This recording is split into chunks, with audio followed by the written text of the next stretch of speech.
ngamabhele ngolanga ngozondi ngoqhuboni ngoqunda ngomafu ngondaba ezitha ngonontanda kuphakanyiswa ngovaphi ngontshangase ngodibandlela komphemba ngontuliza nkomo siyacamagusha ke xa sitshoyo ngalo suku namhlanje Friday 19 November 2021 lusuku oluhle ke olu because abantu abaninzi noko bazawuma kakuhle kwezinye ikona abama kakuhle. Namhlanje ke sizabe sincokola ngengxaki ezenziwa zezizifo zokulalana into kuthiwa zi-sexually transmitted infections. Sabe sincokola ngazo ke sithake ukuthi singabe sithini na okwangoku busalindi ambulance ezokulanda ukwenzela uba uyonyangwa mhlawumbi le yakho into ifuna iambulance okwangosisalindile masibe sisithini. Abanye bathi hayi mna sendikholwa ngalamayeza esintu alikhona elinokundizama. Sabe sincokola ngalonto ke bantu abahle isizathu sesokubana sizawuqala i-festive season kule nyanga siyiqalayo. I-festive season ke inyanga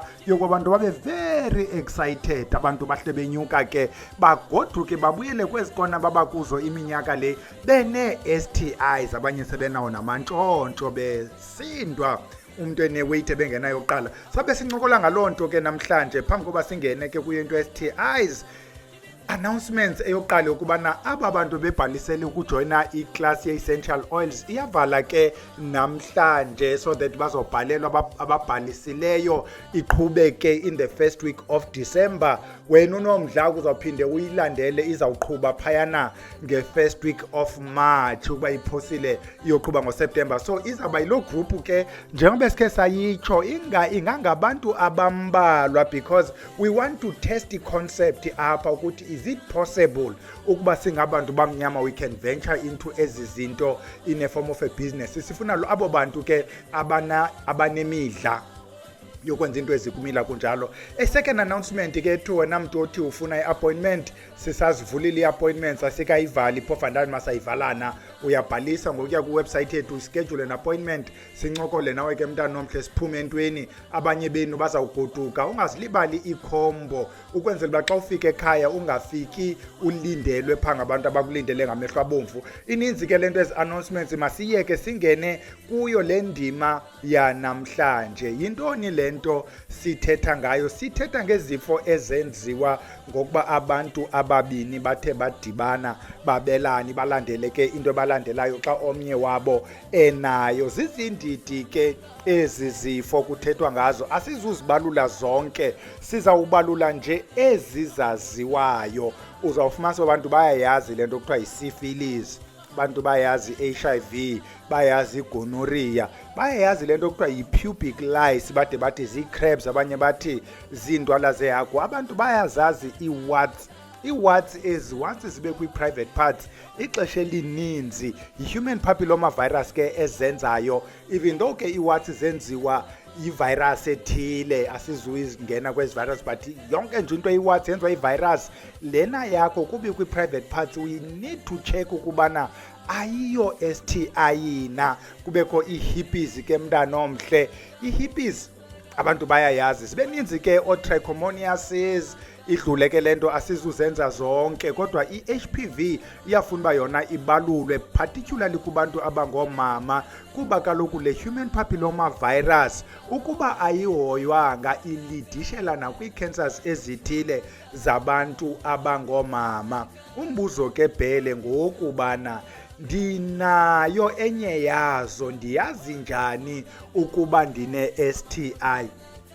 I-STIs ke uzawufumanisa ubana if wena le yakho yi-syphilis izawuba nee-signs zayo, uba yi-gonorrhea but zibe khona into zi-common njenge-discharges kubuninzi bazo ezi-STIs, pain xa usiya ecansini, ziyenzeka ke ezaa zinto zayo le nto nokurhawuzelelwa kwiindawo ezithile. But nazo ezona signs esicinga ukuba abantu abaninzi bayaziqaphela okanye bayazazi. Eyokuqala lesigqibo yitsho, uzawuthi xa usiya ecansini kubekho ukuba buhlungu during or after, but singathi xa kuke kwabuhlungu it means that, but yona iba yenye ye-signs. Omnye uzawuthi xa echama kubekho i-pain, however naleyo asifuni ukuthi always points to STI because ne-urinary tract infections ziyayenza zombini ezi zinto, i-pain during ukulalana ne-painful maturation ziyazenza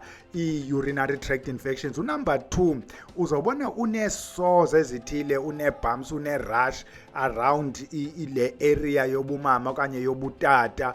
Omnye uzawuba yona le rash around impundu, omnye phakathi kwamathanga, omnye ibe la hippies ubona apha emlonyeni unento kuthiwa zii-fever blisters. Ngenye ixesha i-fever blister, ngenye ixesha yi-STI. Mntanomhle, ziyafuna ezi zinto uziqwalasele. There is a discussion ke about le rash iba phakathi kwamathanga idibane nale discharge. Sisifo esiyi-STI esichaza ukubana noko kudala jamele lento ungayincedi, afuna uyikhawulezise because yacomplicate ezi zinto. Number 3, asifuna uyi-overemphasize ke into ye-discharge ke bantu abahle, both kootata nakoomama, because it's one of the first telltale signs, including urhawuzelela, ukuchama njalo, yabona la pain. Masizijongeni ezo zinto. Yabona kukho le painless sore, ufumanise ngathi kukho into ebuqhakuvana but alibuhlungwanga umane ulicofa eliqhakuva lakho ude caba uyalithanda eliqhakuva xa ulalayo ubambelele kulo, limnandi eliqhakuva. Ngelinye ixesha okanye ngamaxesha amaninzi iyakwazi ukuba yiyo i-STI. Sidlule siye kokugqibela le nto kuthiwa zii-pubic lice, iintwala ezi zehagu. Noba ujikele kweyiphi kona, masiqale kwinto ethi ezi ntwala zehagu aziqalisanga ukuba ziintwala zehagu. Ihagu ineentwala zayo, inja ineentwala zayo, ikati ineentwala zayo. Wena le yakho yeyomntu is called pubic. I-pubic masukuve kuthethwa nge-pubic area, yila private part, ziintwala zomntu. But sizibiza iintwala zehagu kude kube khona into ezithethwayo ngezaa ntwala singazungena kuloo nto. Ukuba unomdla uzahamba uyoyijonga, there's a video esidedicatele kwi-discussion on iintwala zehagu apho sakubekela nee-pictures zakhona sazibonisa, nantsi yomntu nantsi ihagu azifani. Ide le nto ifane ne-scabies, i-picture yayo very close kwi-scabies because zonke izinto ezi zenza into eyeleleneyo ukustressana nawe nje ungumntu osihleleleyo. Nazi ke ezi zinto nezi signs zayo. What is i-treatment ke bhele? The first port of call, siyaba-advise abantu bakhawuye kumtholampilo apho bezokunika iipilisi because bona they will be able to sit you down. Yabona abantu bamayeza ukunika ibhotile uphume uhambe, nothing azakuhlalisa phansi aku-explainele ngee-complications ozifaka kuyo. If uzawuhleli nje wena utreatana ne-STI iyakumosha mntanomhle, ikumosha ude ngelinye ixesha ucinga ubuthakathiwe kanti zii-STIs zondele apha kuwe, wena uhleli nje ufumane ezintsha. So iya kumtholampilo apho baza kutesta ukuba yeyiphi le. Uba bafumanisile ukuba le inida ii-injectables baza ku-injecta, ukuba inida ii-antibiotics, ukuba inida ezinye izinto endingazuzichaza endingazuzazi mhlawumbi bazawukwenza loo nto. But uya-adviswa ke noba ujikele kweyiphi kona ukubana ukuze uphumle kuzo i-STI ziza kuncedisa into yokubana ufumane idyasi kamkhwenyana, uyifumanele ingqindilili, uzidibanise no-5 ukwenzela ukuba noko ukuba igqabhukile enye kubekho esakhensileyo, ukuba igqabhukile nenye ude uyogqiba zikhona, nomnye afake yakhe kube bhizi kwezi dyasi. Iphinde ibaluleke into yokuba namaqabane la angabi maninzi, maximum at least 1, at least maximum 1, ukwenzela uba ukuba kubi uyazi ukubana ikhona ingxaki apha ekhaya, siyincokole siyilungise. Kanti xa beyi-20 kuba nzima noyazi ukuba le nto isuka kweliphi icala. You see, thina abantu bamayeza siye sithi sometimes it doesn't matter ukuba isuka phi ingxaki, makulungiswe yona, kodwa sometimes it does, ukwenzela ukubana ubaleke xa ufamba ubalekile. Nantsi ke into efana uba uyiqonde kubantu abangootata, once udibane neqabane likusulele, i-3 days ithanda uba ninzana ungekayiboni ukuba ikhona into endibuye nayo. Kanti kubantu abangoomama iyakwazi noyigqiba ne-2 weeks, 3 weeks, 3 months, 6 months before ayibone. So ibalulekile ke bantu abahle ukubana sizigade sigadane silumkisane side silumkelane. Ithini ke ngoku lento bhele ngokwamayezeni, siyithini njani?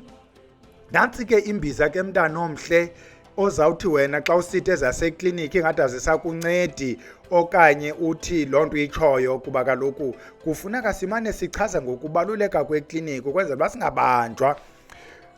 Nantsi imbiza. Le mbiza iyingqokelela yamayeza, awakho maninzi bhele, awakho maninzi. Abanye ke abantu bazawuthatha 1 or 2 yala mayeza umntu awenze odwa, dibanise mhlawumbi ngohlobo oluthile, kodwa in the main la mayeza ayayizama into ye-STI. Masiwaqalise. Unumber 1, fumana untsukumbini, fumana umlomo mnandi, le nto kuthiwa yi-licorice, fumana iingcambu zomnga. Umnga lo siwudelileyo kangangokuba kule veki zayo mhlawumbi sizabe sincokola ngomnga, yi-acacia caru ke le umnga. Nanku siwugawula sibasa ngawo, sawube sincokola ngawo. Ininzi into yasemngeni. Sithi fumana umgadankawu. Kudala ke sayincokola ke into umgadankawu ukubana iyazincedisa i-STI. Sithi khawufumane ilabatheka, sithi fumana inkalimasana, abanye bazawuthi intsema. Ingaske ufumane le kuthiwa yi-female. Uyibona njani? Iba ligaqa elikhulu, P kuthiwa not P, pear. Ntoni ipere ngesilungu? Pear shaped. Uyabona la shape apha ezantsi itswebhe, and then it broadens esinyuka, and then become bigger, and then ibe flat on top, ibe nezinto onothi xa uzijongile wena mntu uyaziyo le nto kuthiwa nguzililo oyicarpet, ingathi nguzililo, ube neflower yellow. I think I should have taken a picture lento. But uba uye kwiindawo zamayeza uthi ufuna inkalimasana okanye intsema, uthi ufuna ifemale, because the other one izaba brownish ibe namaqukunya ingathi ziwats. Yiloo nto intsema kuthiwa inyanga intsumpa, because namaqukunya right round. Yimale ke leyo, yona iba nee-leaves ngaphezulu. Lena doesn't have leaves, inalento ibu-carpet. Sifuna yona le iyi-female. Xa ugqibile ufumane le nto kuthiwa ngumanyazini, ngokwesiXhosa bazawuthi nguzifo zonke, in English bazawuthi potassium permanganate. Fumana yona ke umanyazini. Xa ugqibile, how do you do le nto? Uzawuzithatha ezi zinto zakho ke mntana omhle in equal parts. Mhlawumbi umlomo mnandi noba uyanga kakhulu kuwo kuba uyadura, udibanise yonke le nto, untsukumbini, umlomo mnandi, iingcambu zomnga, umgadankawu, ilabatheka, and then ugximfize umanyazini nakuye ungayi kakhulu, and umanyazini umbeke ecaleni nenkalimasana, upheke the rest. Thina kapha ekhaya sibhilive ukuthi if you believe ukuthi plants zine-phytochemicals okanye zinezi-compounds, ii-plants ezi, is important ukuthi ungabulali eza compounds. Kuve xa udibana nomndoda yamayeza ithi pheka amanzi aphele, uphinde ugalela amanye amanzi aphele. By the time you are done, all the phytochemicals are gone, kusheke lo organic matter. Uzawube uselana nayo ke ngoku and seyijike nombala. So udibanisa onke ke la mayeza, ubilise at least 5 minutes. Ukuba ufuna ugqitha mhlawumbi ungathi 10 minutes. 10 minutes ibile, iphole. Xa seyipholile uthathe inkalimasana uyifake. Xa seyipholile ufake la nkalimasana yakho igximfizileyo ilolobisi, ugalele 1/4 ye-teaspoon kamanyazini, uyeke le nto yakho izipholele, and then you can drink half a cup twice a day. Nantsi ke ngokenye i-edition ezawuyenza le nto yethu yokukulwana nayo le sithe ikhawuleze. Khawufumane igarlic, philisha la garlic yakho kuphume ezaa nto kuthiwa zii-garlic cloves. Xa ufumane eza garlic cloves zizawufika beziyipetenyana, nto endingazazi uba zibizwa ntoni, xobule the outside layer. Uzawuthi xa usela le nto yakho uba uyafuna uqala uzigramzele le garlic, uyigramze, uzawufika nethetha nalapha endlebeni uva yeyi itshisa yonke indawo, and then ugongqoze la half a cup. Nayo it facilitates laa nto yokuklina. Xa ugqiba ke mntana omhle uzifumanele iglasi yamanzi, gonqo in between umane usela amanzi. We are flushing le STI. It shouldn't last long ke. Ubuye ke mntana omhle, wena uyizamileyo uzibhala uthi ndicela uba ngu-no name, ndiyenzile imbiza indizamile, hayi ndiyenzile imbiza ayindizamanga, ukwenzela abantu bayibone le nto ubuyenzeka okanye ayenzeki, ukwenzela bangazisokolisi abantu ngento engabancediyo okanye umntu angaphoswa ngento ezawumnceda. Khawuyizame la mayeza, most yawo ke siwadiskhasile individually. Samdiskhasa umanyazini, sayidiskhasela abatheka umgadankawu, sizawudiskhasa umnga, sawudiskhasa umlomo mnandi, sizawudiskhasa intsukumbini. So kule list esigqiboyibiza esingekasidiskhasi nguntsukumbini, ngumnga nenkalimasana. But the rest you can go listen to i-discussions zayo kuba yenzani, uyibone ukuba sisuggestile ubisebenza nantoni, uzidibanisele ke mntana omhle, so that you go beyond lena into ngalamayeza, kuba lamayeza awancedi STI, anceda nenye inqwaba yento ezininzi, kodwa ayayinceda nalena. Nantso ke namhlanje ka-Friday siyodibana Saturday, ngungomso ke uSaturday xa sincokola camagu.